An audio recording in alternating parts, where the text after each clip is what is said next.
Allah created human beings in difficulty. Emotionally you're struggling, physically you're taxed, you're struggling, health-wise you may be struggling, financially you may be struggling, because of people you may be struggling. This life, Allah designed it to be difficult. Sometimes you look at other people and you say, they have it so much easier than I do. But you don't know what other difficulties Allah gave them that are invisible from you. You would think, for example, that the Pharaoh, Fir'aun, had kingdom, empire, he had the world's largest army at the time, he had everything you could want, all the wealth you could want, all the power you could want, all the status you could want. He has everything. And how come he has everything and the believers have nothing? And yet Allah describes about him that he lived in a state of fear. You know, he used to get nightmares at night. He couldn't find peace. Sometimes people have material things, but they don't have peace. Sometimes people have physical health, but they don't have mental health. You know, they don't have emotional health. So all human beings were put in a state of struggle, and that's believers and non-believers. So the first, thing that I want to get across to all of you and remind myself of is because we are believers, that does not mean our problems disappear. It's not like because I'm a believer, I'm not going to be sad. Or because I'm a believer, I'm not going to experience anxiety. Or I'm not going to have family problems. Or I'm not going to have financial problems or health problems or whatever else. Belief, our faith in Allah, our relationship with Allah is not there to solve our problems. It's not there to get rid of the people in our life that are causing us trouble. That's not the purpose of our faith. If that was the case, then the prophets, ﷺ, who had the most close connection with Allah, would have had the easiest life. They would deserve, because they would make dua, all their problems would disappear. And if you study the prophets, the closest people to Allah, ﷺ, they have the hardest life. They have the toughest life. And the toughest life comes to them not even from some faraway enemies, it comes to them from their own families. So in other words, it comes to them from people they can't even escape. They're with them every day. They're with them their whole lives. And they can't escape those problems. So the idea that human beings are created and were placed in a situation where they're going to struggle, they're going to have to deal with very difficult circumstances, very difficult situations, and even people. They're going to have to deal with that, is part of life. And that has nothing to do with, if you had more iman, you wouldn't have these problems. It doesn't work that way. As a matter of fact, people assume the higher your iman, the problems are going to go away. No, the higher your iman, something else. And that something else is what I hope to explain to you today. To put it as an image, Allah created us and He put us inside of a storm. Okay, like imagine a storm in the ocean. You're in a storm. And the waves are turbulent and you've got your little boat, etc. And you're constantly worried about sinking. And you're worried about those who are sinking next to you. But Allah Azza wa Jal, what does the faith do? It gives you the strength and it gives you the ability to go through the storm, to navigate the storm. It doesn't mean you don't get wet. It doesn't mean sometimes the boat almost doesn't tip over.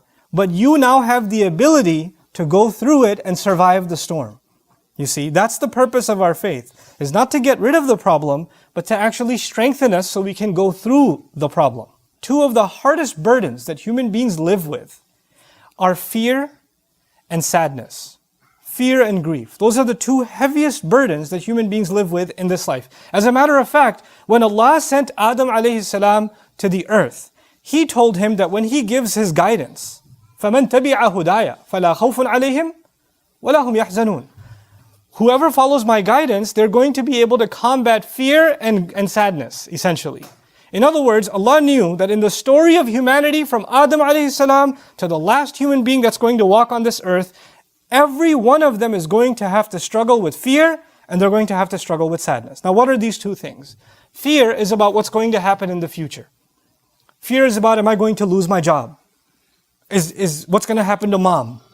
What's going to happen to my family? What are they going to say? What's going to happen tomorrow? What's going to happen with my exam? These fears are small and big and they're all the time. They're a part of us. You wake up afraid. You're afraid you're going to be late to work. And what you're afraid of, let's say a student is afraid of failing an exam. Up until the moments of the exam, there's fear, the heart is pounding. And they take the exam. And then unfortunately they get the result that they failed. And when they fail, there's no more fear, there's now sadness. I mean, there's fear of what your dad's going to do to you, but there's sadness mostly. Right? Now there's sadness about what happened already. So fear is about the future and sadness is about the past. What already took place in the past. And just because it's in the past, you don't get to tell someone, well, it's in the past, get over it. It's done now. You should move on with your life. No, you and I are not in any position to tell anyone that they no longer have the right to feel sad anymore.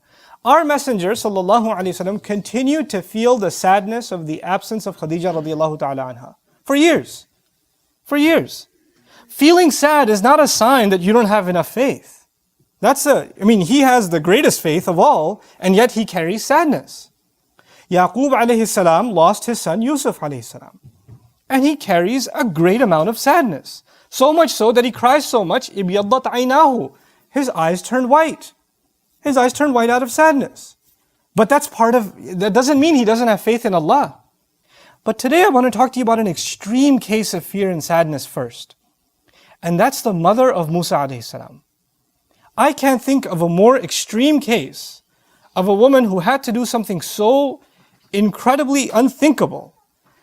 She knows that any minute from now, soldiers are going to break her door and they're going to kill her baby in front of her own eyes. For a mother to imagine the murder of her own newborn baby. Unthinkable. And the only idea she had that Allah put in her is you need to put your child in a basket and put that basket, alqihi fil yam, throw it into the river. Now when you throw something in a river, the river is moving water. When you throw something in a river, it can flip. It's also the case that a basket may not necessarily float. It may get water inside. It may hit a rock. There are animals inside the water. There are all kinds of things.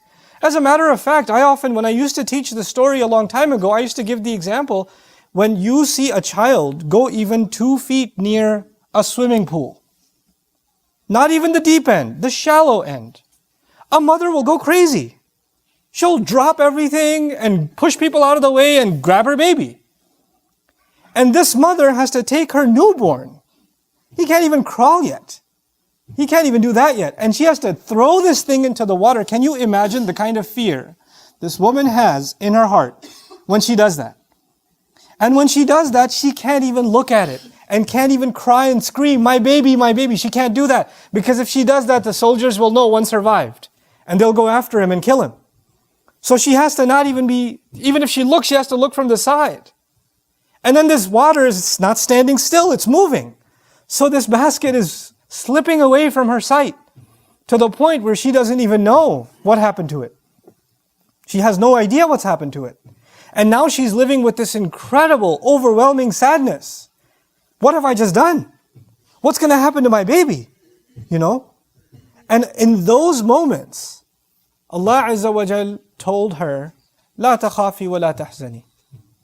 Don't be afraid. Don't feel sadness. And even though she still felt afraid, and she still felt sadness, what we're learning in these ayat is Allah will help you overcome not being drowned by fear and not being drowned by sadness. He can let you navigate those two feelings. Those two feelings are very powerful. They're enough to drive someone mad. They're enough to drive someone to the point where they don't want to live anymore. It can be that powerful. And yet Allah can give you the strength to overcome what you and I don't have the strength to overcome.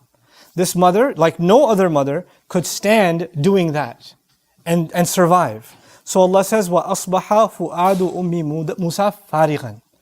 Musa's mother's heart was, you can think of the imagery as it was bleeding out. It was emptying out. It's like her heart was exploding. إِن كَادَتْ لَتُبْدِي بِهِ. She was on the verge of just screaming out, that's my baby, I want my baby back. She was on the very verge of it. She couldn't hold it in. لَوْلَا أَرَّبَطْنَا عَلَىٰ قَلْبِهَا. Had we not tied her heart up, like literally something's about to shatter and leak, and Allah says He, like a rope, tied it up and held it in place. What are we learning? We're actually learning that you and I are not capable of controlling our emotions until Allah gives us the strength to do so. The situation didn't change. The baby didn't start flying instead of floating in the water. The reality didn't change, but her heart changed. Her heart was strengthened by divine intervention from Allah Himself. لَوْلَا أَرَّبَطْنَا عَلَى قَلْبِهَا. And she's not a prophet.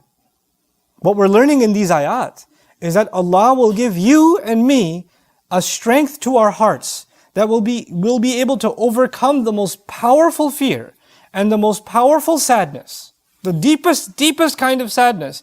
He'll make us strong enough, not that those things will go away, but you'll be strong enough to go through it.